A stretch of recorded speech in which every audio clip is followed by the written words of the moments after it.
F&O के इस खास कार्यक्रम में आपका स्वागत है। मैं हूं डिम्पी कालरा। तो आज मार्केट के अंदर एक काफ़ी अच्छा दिन है। आज सुबह से ही संकेत तो ऐसे लग ही रहे थे कि आपको सहारा मिलेगा। आज हफ्ते का आखिरी दिन, एक्सपायरी वाले वीक है ये, और सुबह हल्के SGX निफ्टी के संकेत थे, लेकिन दोपहर होते होते ये हरा रंग और गहरा हो गया। और इसके अलावा आप यूरोपियन बाज़ारों को देखेंगे तो वहाँ से भी काफ़ी अच्छा सपोर्ट मार्केट को मिला है, लेकिन आज की क्लोजिंग 92.20 के ऊपर मिलती है तो और भी तेज़ी बढ़ जाएगी मार्केट के अंदर, क्योंकि तब शॉर्ट कवरिंग बाजार में पूरा असर दिखाना लग जाएगी। आज का क्रेडिट काफ़ी हद तक फर्स्ट हाफ इंडियन मार्केट और सेकंड हाफ यानी कि जो भी चल रहा है इसमें काफ़ी हद तक दारोमदार आज यूरोपियन बाज़ारों का है, जिन्होंने अच्छी रिकॉर्ड बढ़त दिखाई है फ्रांस के फर्स्ट राउंड ऑफ इलेक्शंस के बाद। आज बैंक निफ्टी दोनों के ही फ्यूचर्स के अंदर, निफ्टी के अंदर हमने शॉर्ट कवरिंग आते हुए देखी अप्रैल के अंदर, लेकिन मई के अंदर अच्छी खरीदारी, बैंक निफ्टी के अंदर अच्छी खरीदारी है। रियल एस्टेट, इंफ्रा, ये कुछ दो छोटे पॉकेट्स के अलावा आज हमने देखा है कि सरकारी बैंकों को छोड़ निजी बैंक थोड़ा आगे आ गए। इसके अलावा ऑटो और वित्तीय शेयरों के अंदर भी आज हमने खरीदारी आती हुई देखी है। दो सेक्टर्स थोड़ा मिक्स ट्रेंड दे रहे हैं, एक तो IT और दूसरा फार्मा। इसके अंदर उतनी जान नहीं है जितना बाजार आपको इस समय आंकड़ों के लिहाज से दिखा रहा है।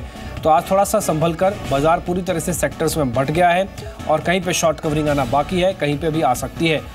इस बीच अब एक बार आपको बता दें, आप भी इस कार्यक्रम का हिस्सा बन सकते हैं, सवाल पूछ सकते हैं, और अगर आपका कोई भी सवाल डेरिवेटिव एक्सपायरी के रोल ओवर से जुड़ा हुआ है तो भी आप पूछिए, जान लीजिए करना क्या है मार्केट्स के अंदर, और आज का ट्रेड को बेहतर आप बना सकते हैं। इस बीच कुछ एक और शेयर्स देख लीजिए जिसमें कैश मार्केट के अंदर हमने देखा है कि अच्छी खरीदारी है, प्रीमियम अच्छा देखने को मिल रहा है, तो ये एक अहम चीज़ होगी। नितिन मुरारका आज के मेहमान हमारे साथ हैं, जिनसे हम ये समझ लेते हैं कि पहले तो निफ्टी का उनका आउटलुक क्या है, उसके बाद आपके सवालों के सिलसिले को फटाफट से शुरू करेंगे। नितिन, शुक्रिया समय देने के लिए। आपका आउटलुक क्या है निफ्टी पर? आज तो मार्केट ने बहुत अच्छा परफॉर्म किया, ये 92.20 के आसपास क्लोजिंग भी दे जाए तो समझें उनको चिंता करने की, जिन्होंने शॉर्ट किया है, जिन्होंने लॉन्ग किया, उनको भी चिंता करने की ज़रूरत है नहीं। देखिए डिम्पी जी, ओवरऑल डेटा इस एक्सपायरी का और आज का काफ़ी स्ट्रॉन्ग डेटा है, और वो डेटा हमें ऑप्शन से मिल रहा है।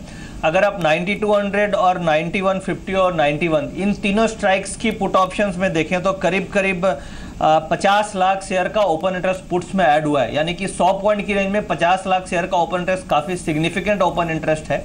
और इसके साथ साथ अगर उल्टे साइड में आप कॉल्स में देखें तो 91, 92, 9150 सब में कॉल्स अनवाइंडिंग हो रही है, यानी कॉल राइटर्स अपनी पोजीशन काट रहे हैं, put writers aggressively at the money put को बेच रहे हैं। तो मुझे लग रहा है कि तेजी एक्सपायरी वीक में और बढ़नी चाहिए और हम लोग 9250, 9270 की तरफ मूव कर सकते हैं। अब नीचे जो काफ़ी अच्छा सपोर्ट हमें मिल रहा है वो 9180 की रेंज में है। स्पॉट प्राइस से वही स्टॉप लॉस रखेंगे और अभी भी इन लेवल पे भी ऊपर की तरफ टारगेट्स 9250, 70 के लिए बाई करके चलना चाहिए, क्योंकि ओवरऑल बैंक निफ्टी का भी जो डेटा है वो भी काफ़ी पॉजिटिव मिल रहा है, जो लग रहा है कि निफ्टी को सपोर्ट देना चाहिए। ठीक है, खैर आज जो दे तो रहा है बैंक निफ्टी का डाटा आज मार्केट के सपोर्ट में है। पिछले 3 दिन से थोड़ा डिस्पैरिटीज इसमें क्रिएट हो गई थी, निफ्टी अलग, बैंक निफ्टी अलग पिक्चर ड्रॉ कर रहा था, लेकिन आज निजी बैंकों की बदौलत आज हमने देखा कि बैंक निफ्टी भी अच्छा मूव दे रहा है और इसके अंदर भी काफ़ी स्मार्टली मूव आया और अभी वापस अपने critical zone, all time high के जोन पे पहुंच चुका है। वो 300 अंकों की बढ़त के साथ 21,800 का बनता है। आगे बढ़ते हैं। दीपक, इस बीच एक कॉलर मेरे साथ जुड़े हैं दिल्ली से अपना सवाल पूछने के लिए। सर नमस्ते, सवाल पूछिए आप। नमस्कार जी। जी नमस्ते सर, पूछिए सर, सवाल पूछिए। मेरे पास अशोक लेलैंड है जी। अशोक लेलैंड 86 रुपये 20 पैसों में। क्या रेट है सर? 86 रुपये का खरीदा हुआ है क्या? 86.20 का। ठीक है, ये कल खरीदा है क्या? कल परसों में ही? नहीं, हो गया 10-15 दिन हो गए। 10-15 दिन हो गए। अच्छा, ये बृहस्पतिवार तक आप रख सकते हैं इसको? रख लेंगे, ठीक है। मैं 90 का अगर आपको टारगेट मिल जाए तो एक बार निकलेंगे या फिर अभी भी रुकना चाहेंगे? मान लीजिए आपको 90 का टारगेट मिल जाएगा तो निकल जाएंगे एक बार? 90 में निकल जाएंगे जी। अच्छा, 90 पे निकल जाओगे, ठीक है।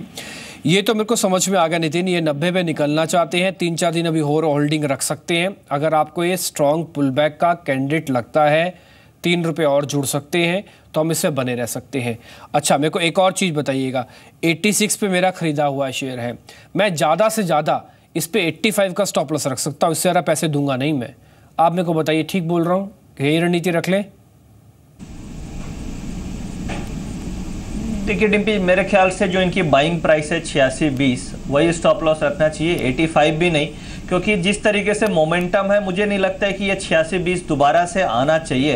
इनफैक्ट ऊपर की तरफ जैसे 89 से 90 रुपए का जो इनका टारगेट है उसके अचीव होने की प्रोबेबिलिटी ज्यादा है। तो मैं समझता हूँ आप अपनी बाइंग प्राइस का स्टॉप लॉस रखिए और 89.50 के आसपास अगर आ जाए तो एक बार प्रॉफिट बुक कर लीजिएगा। चांसेस हैं कि ऊपर की साइड स्टॉक जाना चाहिए।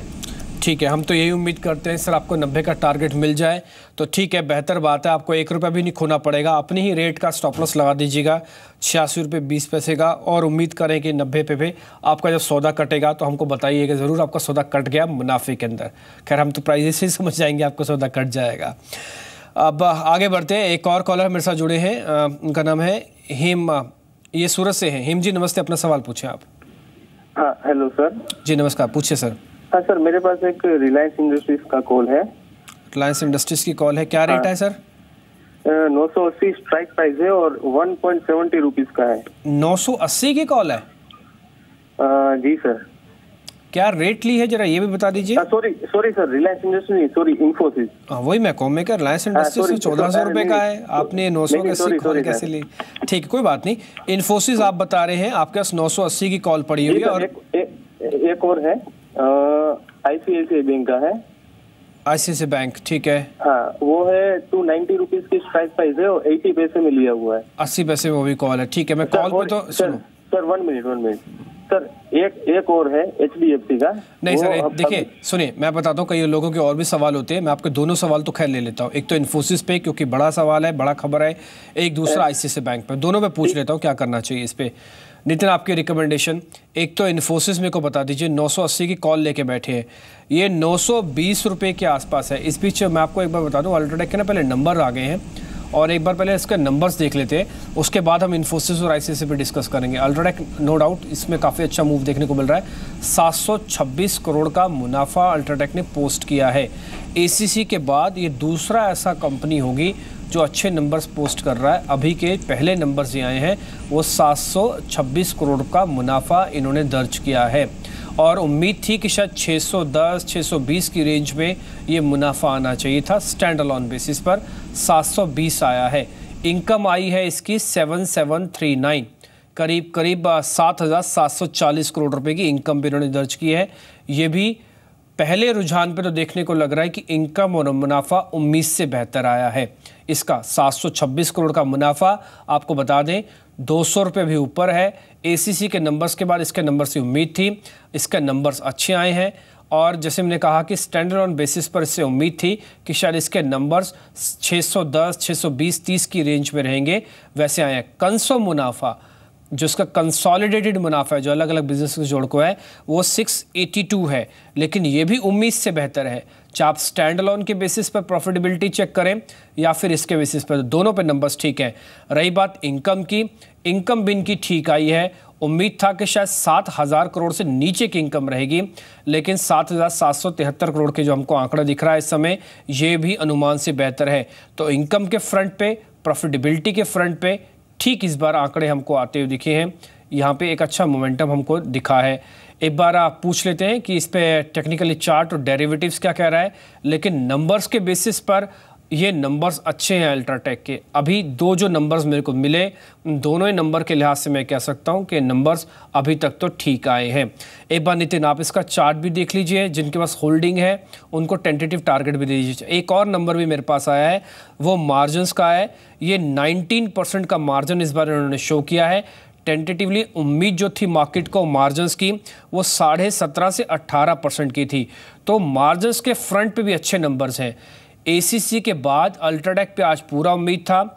इनकम अच्छी आई है, प्रॉफिटेबिलिटी ठीक आई है, मार्जिनस बेहतर आए हैं, 5.5% शेयर ऊपर है, 4200 का लेवल पार कर चुका है। कुल मिला के नंबर्स ठीक बताए जा रहे हैं अभी तक, जो भी हमको एक्सपेक्टेड था, जो अनुमानित था। हालांकि पिछली बार से तो कम ही है, अभी आपको दिख ही रहा था कि मुनाफा घटा है, लेकिन जितना उम्मीद था उससे बेहतर ही आया है। नितिन एक बार आपकी राय चाहिए नंबर्स पे और चार्ट्स पे, आप देख के बताइए कितना ठीक लग रहा है। 10 रुपये का डिविडेंड भी दिया, ये अनाउंसमेंट भी है, जिनका से होल्डिंग है, जो इन्वेस्टर्स हैं उनके लिए भी है। 10 रुपये आपको मिल जाएंगे डिविडेंड के नाम पे।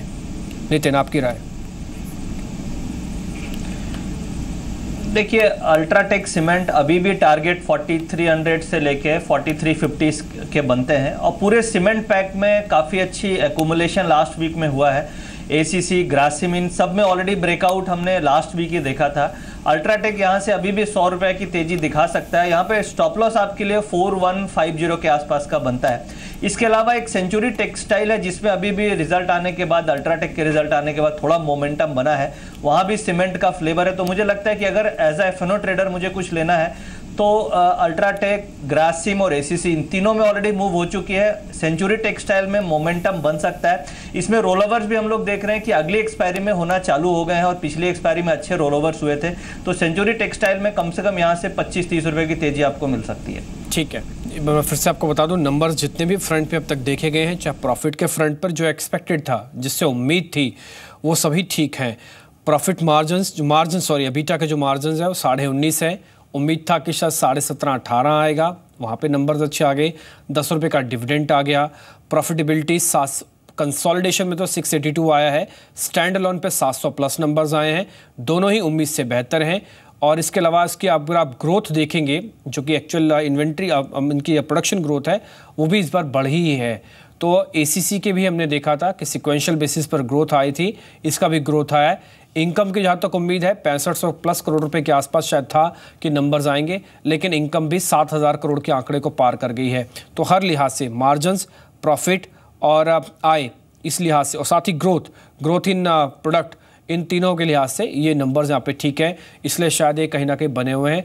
और यही बात अभी हमको नितिन भी समझा रहे हैं कि चार्ट्स के हिसाब से ये शायद शेयर थोड़ा और चल सकता है। इसलिए ना तो इसके अंदर अभी शॉर्टिंग कीजिए, तो रुक जाइएगा। हाँ, जिनके पास प्रॉफिट बुक करना है नंबर्स के हिसाब से, अपनी रणनीति, अपने वित्तीय सलाहकार की राय लीजिए, लेकिन एक बार शॉर्ट करने से ज़रूर रुकना चाहिए पोस्ट नंबर अल्ट्राटेक सीमेंट को। ये कम से कम पूरा डिस्कशन का एक लेवल आप समझ में आ रहा है।